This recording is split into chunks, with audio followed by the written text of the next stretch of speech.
Now for my baked ziti. Like many Italian dishes, you start with your garlic and your onions. Yeah, just like that. Then you put a little olive oil in their pan and make sure it's single source olive oil on medium high heat.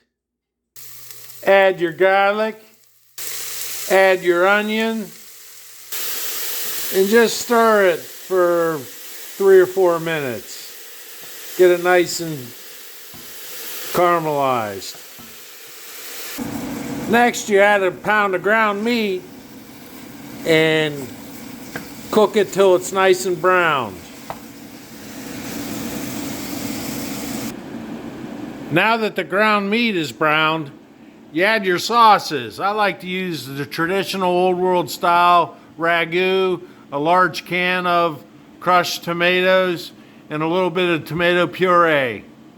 Now it's time for the seasoning. I like a little bit of fennel seed, Italian seasoning, black pepper, paprika, salt, and I add about 2 tablespoons of sugar to the sauce.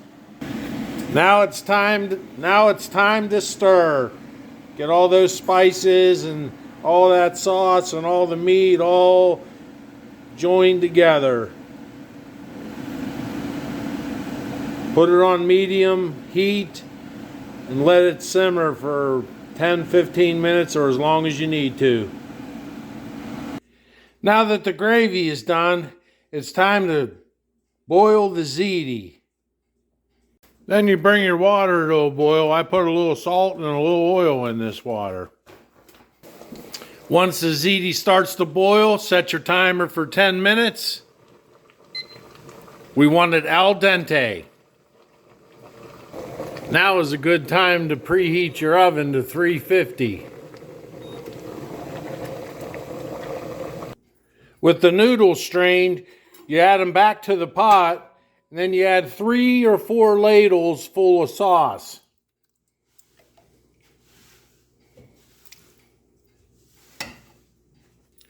Then you stir the sauce into your noodles, give them a good coating. Then you add the baked ziti to your pan, and next you'll put the ricotta cheese on top. Use 1 large container of ricotta cheese. Now that the ricotta cheese is spread evenly all over the macaroni noodles, the ziti noodles, next I'm going to add the rest of these gravy. Now that I've added the gravy to the dish, I'm going to put my sliced mozzarella, 1 pound of sliced mozzarella and Parmesan on the top. Now the ziti is ready to go into the 350 oven for 45 minutes. Once you take it out of the oven and let it sit up for 20 minutes or so, you can then cut into it and serve it. Now for the best part, manja manja.